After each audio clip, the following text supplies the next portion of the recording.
आज मैं आप लोगों को पैंट प्लाज़ो की कटिंग करना बताऊंगी, जिसमें कि टांगों की दोनों साइड सिलाई होती है। वो उस तरह से हम पैंट प्लाज़ो की कटिंग करेंगे। ये मैंने कपड़े को डबल फोल्ड करके रख दिया है। ये कपड़े की उल्टी साइड है। ये कपड़े की लंबाई है और ये कपड़े की चौड़ाई है। तो अब हम मार्किंग करके पैंट प्लाज़ो की कटिंग करेंगे। तो पहले हम ऊपर 2 पर निशान लगा लेंगे, जो कि बेल्ट के लिए हमारा हिस्सा बचेगा, और अब हम वहाँ पर स्ट्रेट लाइन लगा देंगे। आप इस तरह से अपने किसी भी साइज़ की प्लाज़ो की कटिंग कर सकते हैं। आपकी प्लाज़ो एकदम अच्छे से कटेगी और सिलेगी भी। अब जो भी आपने बेल्ट के लिए लाइन लगा कर रखी है, आपको उस लाइन से नीचे अपने पैंट प्लाज़ो की लेंथ नापनी है, जितनी भी आपको रखनी है। तो मेरी तैयार लेंथ जो थी वो 33 है, तो मैं इसमें एक्स्ट्रा 1-1.5 इंच जो भी आपको रखना है, आप मार्जिन के लिए निशान लगा लीजिए। और यहाँ पर अब एक सीधी लाइन लगा दीजिए दोनों जगहों पर। अब आपको हिप के लिए निशान लगाना है। तो मेरी हिप मैंने 11.5 पे निशान लगाया है। मेरी हिप 38 है, तो मैंने उसे 4 से डिवाइड किया तो 9.5 आया, और आपको उसमें 2 मार्जिन भी ऐड करना है तो 11.5 आएगा। अब आपको आसन के लिए हिप से नीचे निशान लगाना है, तो आपका आसन उतना ही लगता है जितना आपने हिप के लिए निशान लगाया है। तो मैंने 11.5 पर निशान लगा लिया है।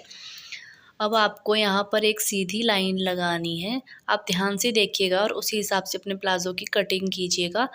आपको ऊपर तक निशान लगा लेना है। अब आपको आसन के लिए मार्किंग करनी है, तो आसन के लिए मैंने 2.5 पर निशान लगाया है। अगर आप हैवी साइज़ के लिए प्लाज़ो बना रहे हो तो आप 3 पर निशान लगाइएगा, इससे आपके जो आसन में खिंचाव नहीं पड़ेगा। अब आप वहाँ पर सीधी लाइन लगा करके वहाँ पर गोलाई दे दीजिएगा आसन के लिए। अगर आपके पास स्केल हो तो आप उससे भी गोलाई दे सकते हैं। मैं सिंपली हाथ से गोलाई दे रही हूँ। अब आपको आसन से साइड तक मेज़रमेंट कर लेनी है, नाप लेनी है, और उसका सेंटर पॉइंट जो बीच का हिस्सा है वहाँ पर निशान लगा लेना है। तो मेरा बीच का हिस्सा 7 आया था। अब आपको बॉटम में नीचे भी 7 पर मार्क करना है, जो कि आपका ऊपर सेंटर पॉइंट आया था। और अब जो आप अपनी प्लाज़ो को कितना टाइट खुला रखना चाहते हो, उस हिसाब से आपको मार्क करना है। अगर आप 6 आप अपने प्लाज़ो की बॉटम जो है वो पोंचा जो है 6 रखना चाहते हैं, तो आपने जो ये 7 पर मार्क किया है, 3 आपको इसकी एक साइड और 3 दूसरी साइड रखना है। जैसे कि मुझे 6.5 रखना था, तो मैंने 3 इंच और उसके आगे जो 2 छोटे-छोटे डंडे हैं उसको नाप करके निशान लगा लिया है दोनों साइड। आप जिस हिसाब से भी रखना चाहते हो तो आपको उसको हाफ हाफ डिवाइड कर लेना, और ये जो पॉइंट है वो बीच में आना चाहिए। अब आपको यहाँ से मार्जिन तक नीचे सीधी लाइन लगा लेनी है। अब जो आपने आसन पर निशान लगाया था, आपको उसे नीचे बॉटम पर मिला लेना है, और इधर जो बिंदु लगाया था उसको भी नीचे मिला लेना है, और उसको आपको थोड़ी गोलाई के साथ मिलाना है। आपके पास स्केल हो तो आप उससे निशान लगा सकते हो। मैंने सिंपली हाथ से ही निशान लगाया है। अब आपको इसकी कटिंग कर देनी है जहाँ जहाँ पर भी आपने मार्क किया है। तो चलिए फिर अब हम इसकी कटिंग कर लेते हैं, और अपना जो फ्रंट पार्ट है उसे तैयार कर लेते हैं। इससे हमारा फ्रंट पार्ट जो है वो कट के तैयार हो जाएगा।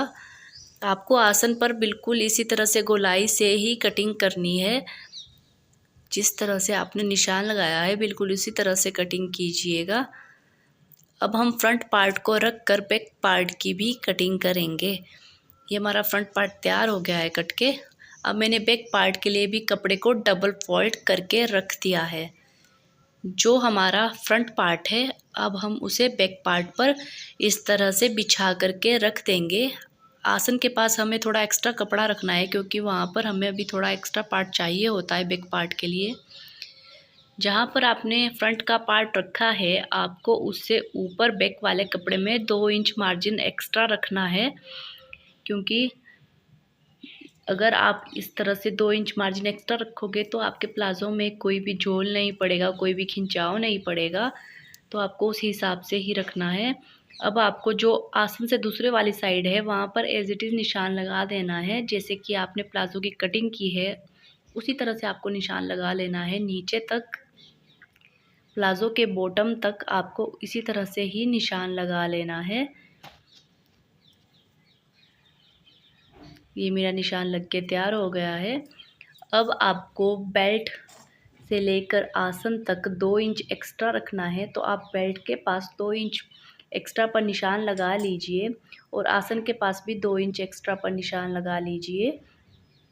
अब आपको बेल्ट से लेकर आसन तक इसी तरह से 2-2 इंच पर गैप रखते हुए निशान लगाना है। आपको 2-2 इंच एक्स्ट्रा रखना है नीचे के पार्ट में और आपको आसन पर गोलाई भी 2 इंच एक्स्ट्रा पर ही देनी है, जिस तरह से मैं आपको अभी देकर दिखाऊंगी।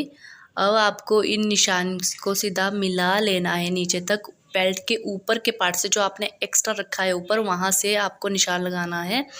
मैंने इसमें नीचे से ही निशान लगाया, पर आपको ऊपर तक निशान लगाना है।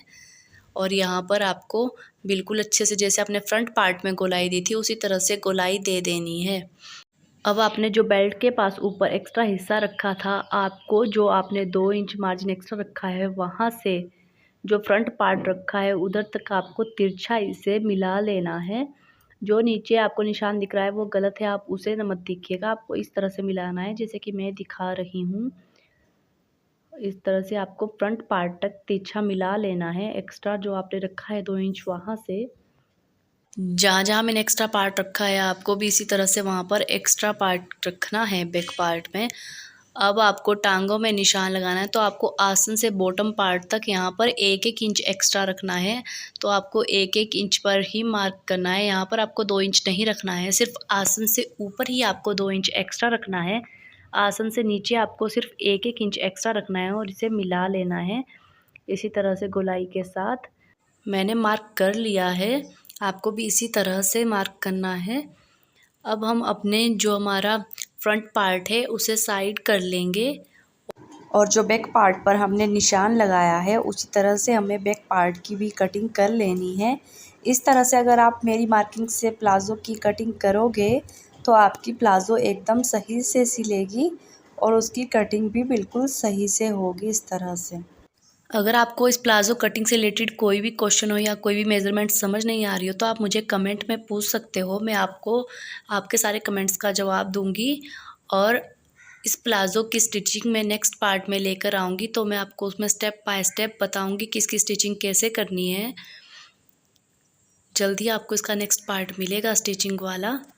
तो ये इस तरह से हमारा बैक पार्ट कट हो गया है। आपका जो बैक पार्ट है वो अगर इस तरह से अटैच है तो आप उसे कट करके दोनों टांगों को इस तरह से अलग अलग कर लीजिएगा। मेरा यहाँ से अटैच था तो मैं इसकी कटिंग कर रही हूँ।